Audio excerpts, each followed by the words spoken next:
அனைவருக்கும் வணக்கம். Biology Tamil Nadu channel சார்பாக உங்களை அன்புடன் வரவேற்கிறோம். இன்றைக்கி நம்ம என்ன டாபிக் பார்க்க போகிறோம் அப்படின்னாக்கா, அல்ட்ரா ஸ்ட்ரக்சர் ஆஃப் பாக்டீரியா, அதாவது பாக்டீரியா செல்லினுடைய நுண் அமைப்பு. இது வந்து பார்ட் 8. பார்ட் 7 வரைக்கும் இருக்கக்கூடிய வீடியோக்களை நீங்கள் பார்த்துட்டு வந்தீங்க அப்படின்னா உங்களுக்கு ரொம்ப பிரயோஜனமாக இருக்கும். இது நீட் நியூ சிலபஸ் படி வந்து நம்ம ஃப்ரேம் பண்ணிகிட்டு இருக்கக்கூடிய நோட்ஸ் அண்டு பிடிஎஃப். இந்த பிடிஎஃப் நீங்கள் வந்து டவுன்லோட் பண்ணிக்கோங்க. இதனுடைய லிங்க் வந்து நான் டிஸ்கிரிப்ஷனில் கொடுத்துருக்கேன். டவுன்லோட் பண்ணி பிரிண்ட் அவுட் எடுத்து பக்கத்தில் ஒரு பென்சிலை வச்சுக்கிட்டு நீங்கள் இம்பார்ட்டன்ட் வேர்ட்ஸ் அல்லது எக்ஸ்ட்ரா பாயிண்ட்ஸ் நான் சொல்கிறது எல்லாத்தையுமே வந்து எழுதி வச்சுக்கிட்டே வாங்க. அல்ட்ரா ஸ்ட்ரக்சர் ஆஃப் பாக்டீரியா அப்படிங்கிறது நீங்கள் சிபிஎஸ்சி சிலபஸ்லேயும் படிச்சிருப்பீங்க, ஸ்டேட் போர்ட் சிலபஸ்லேயும் படிச்சிருப்பீங்க. இதில் இன்னும் ரொம்ப எலாபரேட்டாக நாம் இந்த அல்ட்ரா ஸ்ட்ரக்சர் ஆஃப் பாக்டீரியாவை ரொம்ப பொறுமையாக நம்ம பேசுவோம். பாக்டீரியாவுக்குள்ளே என்னென்ன பாகங்கள்லாம் இருக்கோ எல்லா பாகங்களையும் ஒன்று விடாமல் நம்ம வந்து எக்ஸ்பிளைன் பண்ண போகிறோம். பாக்டீரியாங்களின் முதல்ல செல் சுவருக்கு வெளியில் கிளைகோகேலிக்ஸ் அப்படிங்கிற ஒரு பொருள் வந்து காணப்படுது. இந்த கிளைகோகேலிக்ஸ் பற்றி நம்ம கொஞ்சம் நேரம் கழித்து பேசலாம். முதல்ல வந்து இந்த என்னென்னலாம் இருக்குது அப்படிங்கிறத ஃபஸ்ட்டு நான் சொல்லிடுறேன். அதில் கிளைகோகேலிக்ஸ், கசை இழைகள் என்று சொல்லக்கூடிய ஃப்ளாஜெல்லா, ஃபிம்ப்ரியே சொல்லுவாங்க அதுக்கப்புறம் நுண் சிலம்புகள் என்று சொல்லக்கூடிய பைலை, இவையெல்லாம் இருக்குது. இது போக அதில் பிளாஸ்மா சவ்வு என்று சொல்லக்கூடிய பிளாஸ்மா மெம்பரேன், மீசோசோம்ஸ், அதாவது தமிழ்லையும் மீசோசோம்ஸ் தான், மீசோசோம்கள், உட்கருவை போன்ற அமைப்பு, அதாவது நியூக்ளியாய்டு அப்படின்னு நம்ம சொல்லுவோம். ஆய்டு அப்படின்னாவே வந்து இதை போன்றன்னு அர்த்தம். அப்போ நியூக்ளியாய்டு அப்படின்னா நியூக்ளியஸ் மாதிரின்னு அர்த்தம். நியூக்ளியஸை போன்ற, உட்கருவை போன்ற அப்படின்னு அர்த்தம். நெக்ஸ்ட்டு சைட்டோபிளாசம் வழக்கமாக எல்லா செல்லுலையுமே காணப்படும். அதே மாதிரி செல் உறுப்புகள் வந்து காணப்படுவதில்லை. அதாவது மெம்பரேன் பவுண்ட் செல் உறுப்புகள், அதாவது சவ்வினால் சூழப்பட்ட செல் உறுப்புகள் வந்து காணப்படுவதில்லை. மற்றபடி சின்ன சின்ன செல் உறுப்புகள்லாம் வந்து வழக்கமாக இருக்குது. இப்போ ரிபோசோம்ஸ் இருக்குது அப்படின்னாக்க அந்த ரிபோசோம்ஸ் வந்து சாதாரணமாக ப்ரோகேரியாட்லையும் யூகேரியாட்லையும், அதாவது இந்த பாக்டீரியல் செல்லுலையும் பெரிய பெரிய விலங்கு செல்கள்லையும் ஒரே மாதிரியாக தான் வந்து காணப்படுது. ஆனால் அதில் வந்து ஸ்ட்ரக்சரலி சின்ன சின்ன டிஃபரன்சஸ் இருக்குது. Functionally they are similar. அப்போ இந்த இடத்துல வந்து பல செல் உறுப்புகள் வந்து செல் சவ்வு இல்லாமல் காணப்படுகிறது. Membrane bound cell organelles are absent அப்படிங்கிற ஒரு விஷயத்தை இங்கே நீங்கள் புரிஞ்சுக்கோங்க. இந்த உட்கருவை போன்ற செல் உறுப்பில் மரபணு பொருட்கள் வந்து காணப்படுகின்றன. அப்போது ஒரு பாக்டீரியல் செல்லுக்குள்ளே என்னென்னலாம் இருக்குது அப்படிங்கிற ஒரு விஷயத்தை இப்போ நாம் பார்த்துருக்குறோம். இப்போ ஒவ்வொரு பாயிண்ட் சம்மந்தமாகவும் தெளிவாக நாம் வந்து டிஸ்கஸ் பண்ணலாம். இது வந்து உங்களுடைய ஸ்டேட் போர்ட் புக்கு. பொதுவாக வந்து ஸ்டேட் போர்ட் புக் நீங்கள் பார்த்தீங்க அப்படின்னா உங்களுக்கு வந்து ஏகப்பட்ட புதிய தகவல்கள் வந்து கிடைக்கும். பொதுவாக நீட் சிலபஸ் பொறுத்தவரையில் வந்து போன வருஷம் வரைக்கும் சிபிஎஸ்சி புக்கை வந்து டிபெண்ட் பண்ணியிருந்தாங்க. இந்த வருஷம் வந்து பார்த்திங்க அப்படின்னா நியூ சிலபஸ் அப்படிங்கும்போது கண்டிப்பாக நம்ம ஸ்டேட் போர்டையும் டிபெண்ட் பண்ணியிருக்க வேண்டிய ஒரு அவசியம் ஏற்படுகிறது. முதல்ல வந்து பார்த்திங்கன்னா கிளைகோகேலிக்ஸ். இந்த கிளைகோகேலிக்ஸ் அப்படிங்கிறதுல என்னென்னலாம் இருக்கும் அப்படிங்கிற சில இம்பார்ட்டன்ட் பாயிண்ட்ஸை மட்டும் நாம் இங்கே ரீட் பண்ணி கொண்டு போகலாம். முதல்ல இந்த glycocalyx they are made up of polysaccharides and polypeptide. Polysaccharide அப்படின்னா it's a type of carbohydrate. Polypeptide அப்படின்னா it's a type of protein. ப்ரோட்டீனில் வந்து இருக்கக்கூடிய ஒரு ப்ரோட்டீனை ரெண்டாக பிளந்தீங்க அப்படின்னாக்கா 2 பாலிபெப்டைடு நமக்கு கிடைக்கும். அந்த பாலிபெப்டைடுக்குள்ளே அமினோ ஆசிட்ஸ் இருக்கும் with peptide bond. Peptide bond நிறைய இருக்கிறதுனால அதுக்கு பேர் பாலிபெப்டைடு. பெப்டைடு பாண்டு எதுக்கு நடுவில் இருக்கும்? அமினோ ஆசிட்ஸ்க்கு நடுவில், அமினோ அமிலங்களுக்கு நடுவில் இருக்கும். அதனால் அது பாலிபெப்டைடு. சாக்கரைடு அப்படிங்கிறதுக்கு நடுவில் நிறைய கிளைகோசிட்டிக் பாண்டு இருக்கும். அதெல்லாம் மொத்தமாக சேர்ந்து கார்போஹைட்ரேட். அப்போது பாலிசாக்கரைடு அப்படிங்கிறது கார்போஹைட்ரேட் மூலக்கூறு. அப்போது glycocalyx they are made up of carbohydrates and proteins அப்படிங்கிற ஒரு விஷயத்த சொல்லாமல் சொல்கிறாங்க, பாலிசாக்கரைட்ஸ் அண்ட் பாலிபெப்டைடு அப்படின்னு சொல்லிட்டு. நெக்ஸ்ட்டு வந்து இந்த கிளைகோகேலிக்ஸ்க்கு வந்து வெளியுறை கேப்சியூல் அப்படின்னு நாம் சொல்லலாம். அவ்வளோதான் இதில் நீங்கள் தெரிஞ்சிக்க வேண்டிய பாயிண்ட். இதுக்கு மேலே நீங்கள் படிச்சிங்க அப்படின்னா உங்களுக்கு கொஞ்சம் மண்டை காஞ்சிரும். அதனால் just we can go to the next title of bacteria that is called as plasma membrane. இந்த பிளாஸ்மா மெம்பரேனுக்குள்ளே என்ன இருக்கும் அப்படின்னாக்கா லிப்போ ப்ரோட்டீன்ஸ். ஏற்கனவே வந்து லிப்போ ப்ரோட்டீன்ஸ் சம்மந்தமாக நம்ம பேசியிருக்கிறோம். லிப்போ பாலிசாக்கரைட் சம்மந்தமாக பார்ட் 7 நம்ம பேசியிருக்கிறோம். இந்த இடத்துல lipo proteins, lipids plus protein is equal to lipo proteins வந்து காணப்படுகிறது. இதில் பிளாஸ்மா மெம்பரேனில். இந்த பிளாஸ்மா மெம்பரேன் வந்து என்னென்ன விஷயத்துக்கெல்லாம் பயன்படுது அப்படிங்கிறது, சாதாரணமாக ஒரு செல் இருக்குது, தாவரங்களில் இருக்கக்கூடிய ஒரு செல்லு, விலங்குகளில் இருக்கக்கூடிய ஒரு செல் இருந்துச்சு அப்படின்னா அதில் இருக்கிற பிளாஸ்மா மெம்பரேன் என்னென்ன பணியெல்லாம் செய்யுதோ அதே பணியை தான் இதுவும் செய்யுது. சிறிய அயனிகள் உட்செல்வது, அதாவது அயானிக் எக்ஸ்சேஞ்ச் அப்படின்னு நம்ம சொல்லுவோம் இல்லையா, அதை தான் உட்செல்வது வெளியேறுவது என்று நாம் சொல்கிறோம். அதே மாதிரி வளர்ச்சிதை பொருட்களினுடைய ஆக்சிஜனேற்றம், அதாவது மெட்டபாலிக் ப்ராசஸஸ் இருக்கு இல்லையா, மெட்டபாலிக் சப்ஸ்டன்சஸ், அதனுடைய ஆக்சிடேஷன் அதுக்கு வந்து உதவி செய்கிறது. சரிங்களா? Substances used in metabolism is oxidised அப்படிங்கிற விஷயத்தை ஞாபகம் வச்சுக்கோங்க. இந்த 2 விஷயங்களும் ஞாபகம் வச்சுக்கோங்க. ஸோ பிளாஸ்மா சவ்வு அப்படிங்கிறது ஒரு பாக்டீரியாவில் எப்படி இருக்கும் அப்படின்றத இந்த உங்களுக்கு டயக்ராமே சொல்லுது பாருங்கள். ஸோ இந்த இடத்துல நமக்கு ஒரு பாக்டீரியா உங்களுக்கு காமிச்சிருக்காங்க. இந்த பாக்டீரியாவினுடைய வெளியுறை, அதுக்கப்புறம் பிளாஸ்மா சவ்வு, இதுதான் கிளைகோகேலிக்ஸ் என்று சொல்லக்கூடிய ஒரு அமைப்பு. இது வந்து பார்த்திங்கன்னா பிளாஸ்மா சவ்வு. ஸோ இதுக்கு அடுத்தது இந்த ரீஜன் தான் வந்து பிளாஸ்மா சவ்வு, இந்த ரீஜன் செல் சவ்வு. முதல்ல வந்து கிளைகோகேலிக்ஸ், அதுக்கப்புறம் செல் வால், அதுக்கப்புறம் plasma membrane. So these are all the 3 layers. இதில் கிளைகோகேலிக்ஸ் அப்படிங்கிறது வந்து பாலிபெப்டைடு, பாலிசாக்கரைடு. அதே மாதிரி செல் சுவர் அப்படிங்கிறது பெப்டிடோ கிளைகான்.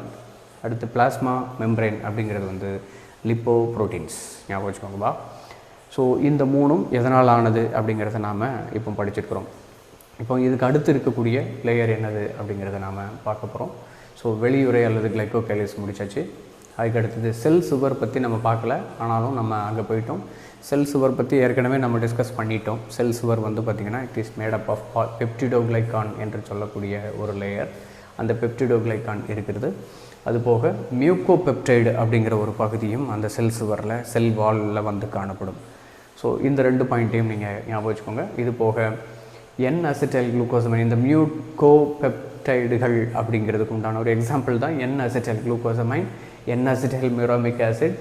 4 அல்லது 5 அமினோ அமிலங்களை கொண்ட பெப்டைடு தொடர் வந்து பெப்டைடு செயின் வந்து காணப்படுகிறது அப்படின்றத ஞாபகம் வச்சுக்கோங்க. இந்த பாயிண்ட் வந்து செல் வாலில் ரொம்ப முக்கியம். சரியா? பெப்டிடோகிளைகான் அல்லது மியூக்கோபெப்டைடு. இந்த மியூக்கோபெப்டைடினுடைய ஒரு டைப் தான் N acetyl glucosamine, N acetyl muramic acid. Muramic ஆசிட்னு சொல்லுவாங்க. 4 அல்லது 5 அமினோ அமிலங்கள் வந்து உள்ளே காணப்படுது. இதை நல்லா புரிஞ்சு வச்சுக்கோங்க. அப்போது கிளைகோகேலிக்ஸ்னால் என்னது, அதில் என்னென்ன லேயர் காணப்படுது, என்னென்ன பொருட்கள் காணப்படுது, செல் சுவர், செல் வாலில் என்னென்ன பொருட்கள் காணப்படுது, அதே மாதிரி இந்த இடத்துல இருக்கக்கூடிய பிளாஸ்மா சவ்வில் என்னென்னலாம் காணப்படுதுன்றதை பார்த்துருக்கோம். நெக்ஸ்ட் வந்து சைட்டோபிளாசம். இந்த சைட்டோபிளாசம் அப்படிங்கிறது வந்து சென்டரில் இருக்கக்கூடிய இந்த பார்ட். நார்மலாக இந்த இடத்துல இந்த ப்ளூ கலரில் இருக்கு இல்லையா, பொதுவாக எந்த ஒரு செல்லாக இருந்தாலும் அதுக்குள்ளே புரோட்டோபிளாசம் காணப்படும். அந்த புரோட்டோபிளாசத்துக்குள்ளே சைட்டோபிளாசம் ப்ளஸ் செல் ஆர்கனல்ஸ் வந்து காணப்படும். இது வந்து வழக்கமாக எல்லா ஆர்கானிசமில் இருக்கக்கூடிய செல்ஸ்லேயும் இந்த சைட்டோபிளாசம் எந்த மாதிரியான அரேஞ்ச்மெண்ட்டில் இருக்கும் அதே மாதிரியான அரேஞ்ச்மெண்ட்டு தான் இங்கே இருக்கும். அது போக இதில் வேறு என்னென்னலாம் எக்ஸ்ட்ரா பொருட்கள் இருக்குது அப்படின்னு பார்த்தீங்கன்னா, கிளைக்கோஜன் காணப்படுது, poly B hydroxybutyrate. This is an important component present in bacteria.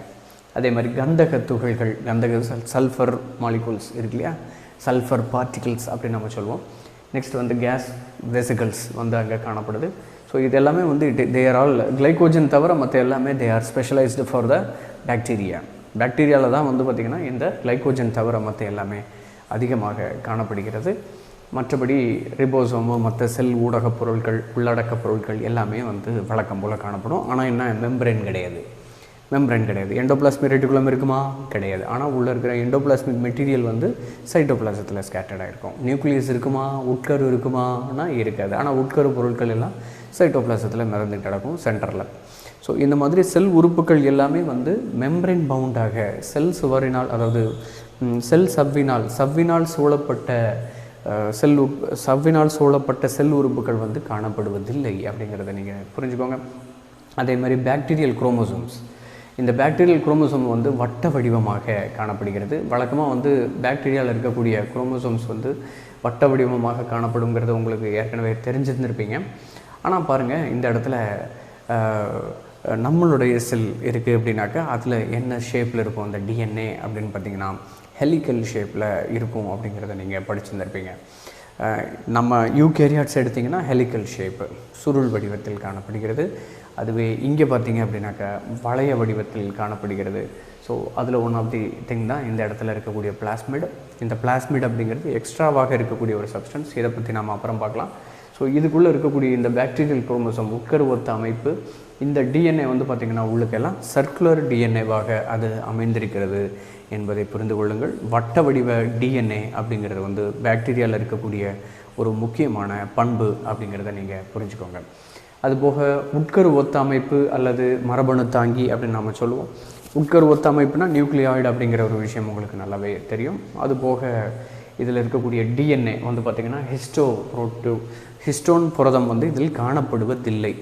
Histone புரதம்னா என்ன அப்படிங்கிறத வந்து நாம் 12th ஸ்டாண்டர்டில் தான் படிப்போம். ஒரு டிஎன்ஏ இருந்துச்சு அப்படின்னா அந்த டிஎன்ஏனுடைய ஸ்டெபிலிட்டிக்கு காரணம் வந்து இந்த ஹிஸ்டோன் புரோட்டீன் அப்படின்னு நம்ம சொல்லுவோம். நம்ம சேனல்லே வந்து பார்த்திங்கன்னா chemistry of DNA nucleic acids அப்படின்னு சொல்லிட்டு ஒரு வீடியோ இருக்குது. அதை நீங்கள் பார்த்தீங்க அப்படின்னா இந்த ஹிஸ்டோன் புரோட்டீன்னா என்ன அப்படிங்கிறது ரொம்ப தெளிவாக அதில் நான் பேசியிருப்பேன். ஸோ டிஎன்ஏல ஹிஸ்டோன் புரோட்டீன்ஸ் இருக்காது. எதில்? பாக்டீரியாவில்.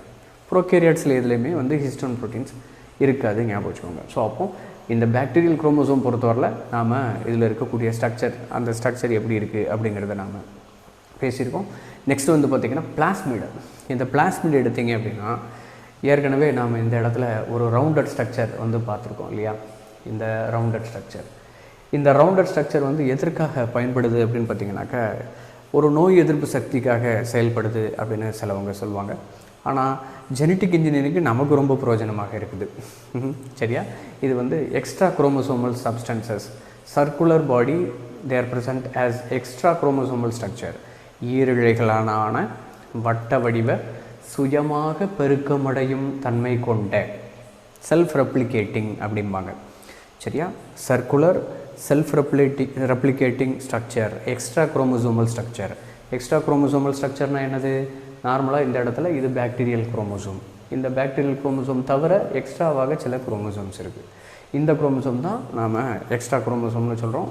அந்த குரோமோசோம் வந்து அந்த பாக்டீரியாவினுடைய தற்காப்புக்கு செயல்படுகிறது, நோய் எதிர்ப்பு சக்திக்கு செயல்படுவதாக கருத்தில் தான் கொள்கிறானுங்களே தவிர சரியாக வந்து அந்த பிளாஸ்மிடுக்கு வந்து என்ன ஃபங்க்ஷன் அப்படிங்கிறத நாம் இன்னும் சொல்ல முடியலை.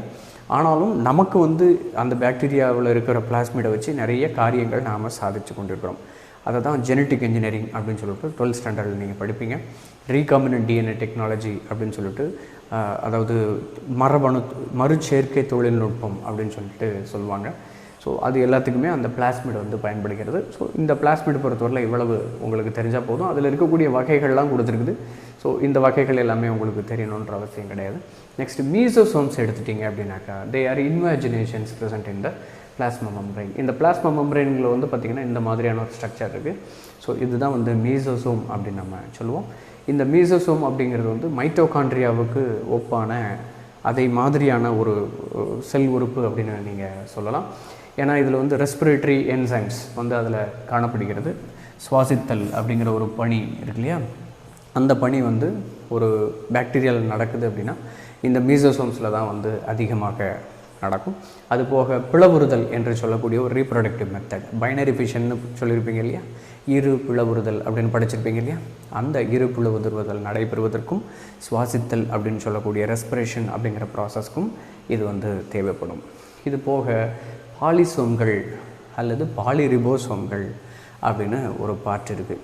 நார்மலாக ஒரு பாக்டீரியா இருக்குது அப்படின்னாக்கா இந்த பாக்டீரியாவில் பாலிசோம்கள் அப்படிங்கிறது இந்த கொடுத்துருக்கான்.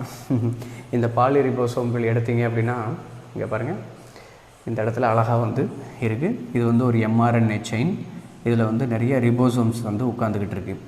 இந்த ப்ரோகேரியாட்டில் இருக்கக்கூடிய டிஎன்ஏ, ப்ரோகேரியாட்டில் இருக்கக்கூடிய டிரான்ஸ்கிரிப்ஷன் இன் ப்ரோகேரியாட்ஸ் அப்படின்னு சொல்லிட்டு ஒரு வீடியோ போட்டிருப்பேன். அதை நீங்கள் பார்த்தீங்க அப்படின்னாக்கா இந்த பாலிசோம்ஸ்க்கு உண்டான உண்மையான அர்த்தம், ஏன் இப்படி வந்து ரிபோசோம்ஸ் வந்து இந்த mRNA மேலே ஒட்டிக்கிட்டு இருக்குன்ற விஷயத்தை ரொம்ப தெளிவாக நாம் படிக்க முடியும். பொதுவாக வந்து mRNAக்கும் ரிபோசோம்ஸ்க்கும் நிறைய சம்மந்தம் இருக்குது. ஒவ்வொரு உயிரினமும் அதற்கு தேவையான புரதங்களை உற்பத்தி செய்வதற்கு, இப்போ நமக்கு செல் இருக்குது அப்படின்னாக்கா நம்மளுடைய செல் வந்து நமக்கு தேவையான புரதங்களை அது உற்பத்தி செய்யுது இல்லையா? அதே மாதிரி பாக்டீரியா இருந்துச்சுன்னா பாக்டீரியாவுக்கு தேவையான புரதங்களை, புரோட்டீன்ஸை வந்து அது உற்பத்தி செய்ய வேண்டும். அப்படி செய்கிறதுக்கு அந்த mRNA வந்து உதவி செய்யுது. அந்த mRNAலேருந்து புரோட்டீனை வந்து உருவாக்குவதற்கு இந்த ரிபோசோம்ஸ் வந்து உதவி செய்யுது. ஒரு mRNAல நிறைய ரிபோசோம்ஸ் அட்டாச் ஆகி இருந்துச்சு அப்படின்னா, ஒரு mRNAல நிறைய ரிபோசோம்கள் அமைந்திருந்தால் அதற்கு பேர் பாலிசோம்கள் என்று நாம் சொல்லலாம். அதை தான் வந்து இந்த இடத்துல கொடுத்துருக்குறாங்க, பாலிசோம்ஸ். இந்த பாலிசோமில் இருக்கக்கூடிய ரிபோசோம்ஸினுடைய வகை வந்து பார்த்திங்கன்னா 70S டைப்பு. ப்ரோகேரியாட்ஸில் இருக்கக்கூடிய ரிபோசோம்ஸினுடைய வகை வந்து 70S டைப்பு. இதுவே வந்து பார்த்திங்கன்னா நம்மளுடைய செல்லில் யூகேரியாட்டிக் செல்லில் எடுத்து பார்த்திங்க அப்படின்னா 80S வகையே சேர்ந்தது. இந்த 70Sனால் என்னது, 80Sனால் என்னது அப்படிங்கிறது எல்லாமே நம்ம செல் பயாலஜி படிக்கும்போது தெளிவாக படிக்கலாம். அதே மாதிரி கசை இலைகள், இந்த கசை இலைகள் பற்றி ஏற்கனவே நிறைய விஷயங்கள் பேசிட்டோம். பார்ட் 7லையும் பார்த்திங்கன்னா கசை இலைகள் எங்கேருந்து ஆரிஜினேட் ஆகும் அப்படிங்கிறத நான் சொல்லியிருக்கேன். பாக்டீரியா பொறுத்தவரையில் இந்த கசை இலைகளை குறுக்கு வெட்டு தோற்றம் எடுத்தீங்க அப்படின்னா அதில் 9+2 அரேஞ்ச்மெண்ட்டுக்கு வந்து காணப்படுமாம். இதை வந்து செல் பயாலஜி லெசனில் இன்னும் தெளிவாக கசை இலையினுடைய குறுக்கு வெட்டு தோற்றம் படிக்கும் பொழுது நான் உங்களுக்கு சொல்லித்தரேன். இப்போதைக்கு கசை இலைகளை குறுக்கு வெட்டு தோற்றம் எடுத்தோம் அப்படின்னாக்கா அதில் 9+2 அப்படிங்கிற ஒரு அரேஞ்ச்மெண்ட்டு. கசை இலைகளை குறுக்கு வெட்டு தோற்றம் எடுத்தீங்க அப்படின்னா ரவுண்டட் ஸ்ட்ரக்சர் கிடைக்கும். அந்த ரவுண்டட் ஸ்ட்ரக்சரில் சுற்றி வர பார்த்திங்கன்னா 9 மைக்ரோடியூபிள்ஸ், அதாவது அந்த மைக்ரோடியூபிள்ஸ்க்கு வந்து நுண்ணிழைகள் என்று நாம் சொல்கிறோம். 9+2 நுண்ணிலைகள் வந்து அதில் காணப்படுகிறது அப்படிங்கிறத நீங்கள் புரிஞ்சுக்கோங்க. ஸோ நெக்ஸ்ட்டு வந்து பார்த்திங்கன்னா ஃபிம்ப்ரியே என்று சொல்லக்கூடிய நுண் சிலம்புகள். இந்த நுண் சிலம்புகள் அப்படிங்கிறது பைலை அப்படின்னு நாம் சொல்லுவோம். பொதுவாக வந்து காஞ்சுகேஷன், பாக்டீரியா இணைவு அப்படிங்கிற ஒரு டெக்னிக் நீங்கள் படிச்சிருந்துருப்பீங்க. பாக்டீரியங்கள் இனப்பெருக்கம் செய்யக்கூடிய ஒரு முறை. ஒரு பாக்டீரியாவில் இருக்கக்கூடிய டிஎன்ஏ பக்கத்தில் இருக்கக்கூடிய பாக்டீரியாவுக்கு தாவி போகும். அப்படி தாவி போகிறதுக்கு ஒரு பாக்டீரியாவுக்கும் அடுத்த பாக்டீரியாவுக்கும் தான் ஸ்ட்ராங்கான செல்வால் இருக்குல்ல சார், அந்த செல்வாலை கிராஸ் பண்ணி எப்படி சார் இந்த டிஎன்ஏ போகும் அப்படின்னு பார்த்தீங்கன்னா அந்த இடத்துல இந்த பைலி அப்படிங்கிற ஒரு பாகம் தான் வந்து 2 பாக்டீரியாவும் இணைத்து ஒரு குழாய் மாதிரியான ஒரு அமைப்பை உருவாக்கி இங்கே இருக்கிற டிஎன்ஏவை அங்கே அனுப்பிவிடும் பாருங்கள். ஸோ அப்போது இதில் இருக்கக்கூடிய சில விஷயங்கள் நாம் படிச்சிருக்கிறோம். ஸோ மேக்ஸிமம் இதில் இருக்கக்கூடிய தலைப்புகள் அத்தனையும் உங்களுக்கு வந்து நம்ம எக்ஸ்பிளைன் பண்ணியிருப்போம். உங்களுக்கு இருக்கக்கூடிய இந்த படம் வந்து பார்த்திங்கன்னா இட் இஸ் வெரி இம்பார்ட்டண்ட். ஏன்னா இது வந்து பழைய காலத்தில் உள்ள ஒரு படம். இப்போது நம்ம நியூ சிலபஸ் படி இருக்கக்கூடிய படத்தை தான் கொஞ்சம் நேரத்துக்கு முன்னாடி கலரில் பார்த்தோம். இந்த படத்தையும் நீங்கள் வந்து ஸ்க்ரீன்ஷாட் எடுத்து வச்சு இதை உட்காந்து அனலைஸ் பண்ணி பாருங்கள். இப்போ நம்ம சொன்ன விஷயங்கள் அத்தனையும் இதுக்குள்ளே இருக்கும். ஸோ அப்போது இதில் இருக்கக்கூடிய ஒவ்வொரு பாகத்திற்கும் அட்லீஸ்ட் ஒரு 2 சென்டென்ஸாவது நீங்கள் ஃப்ரேம் பண்ணுறீங்க. 2 சென்டென்ஸாவது நீங்கள் மற்றவங்க, இப்போ மீசோசோம்ஸ்னால் என்னங்க, மீசோசோம்ஸ் அப்படிங்கிறது பிளாஸ்மா மெம்பரைன்லேருந்து ஃபார்ம் ஆகக்கூடிய ஒரு ஸ்ட்ரக்சர். இது ஒரு ரெஸ்பிரேஷனுக்கு வந்து யூஸ்ஃபுல்லாக இருக்கக்கூடியது. அதே மாதிரி பைனரி ஃபிஷனுக்கும் வந்து இது யூஸ்ஃபுல்லாக இருக்குதுங்க சார். இருப்பிளவுறுதலுக்கு பயன்படுது, சுவாசித்தலுக்கு பயன்படுது, பிளாஸ்மா சவ்விலிருந்து உருவாகி இருக்குது. 3 பாயிண்ட் சொல்லிட்டேன்னா இதை மாதிரி ஒவ்வொன்றுத்துக்கும் நீங்கள் 3 பாயிண்ட் சொல்லணும், சரிங்களா? ஸோ அந்த மாதிரி வந்து நீங்கள் ரெடி ஆகிட்டீங்க அப்படின்னாவே போதுங்க. மற்றபடி வந்து ரொம்ப உட்காந்து புக்கெல்லாம் மனப்பாடம் பண்ணாதீங்க. ஸோ மேக்ஸிமம் பாக்டீரியாவினுடைய அல்ட்ரா ஸ்ட்ரக்சர் உங்களுக்கு ரொம்ப தெளிவாக சொல்லிக் கொடுத்துருப்பேன் அப்படின்னு நான் நம்புகிறேன். மேலும் பல தகவல்களை தெரிந்து கொள்வதற்கு பயாலஜி தமிழ்நாடு சேனலை சப்ஸ்கிரைப் பண்ணுங்கள். நன்றி, வணக்கம். பலருக்கு சேவை செஞ்ச நீயும் ஒரு ஹீரோடா. ஒரு கைப்பிடி சோறானாலும் ஷேர் செஞ்சு பாருடா.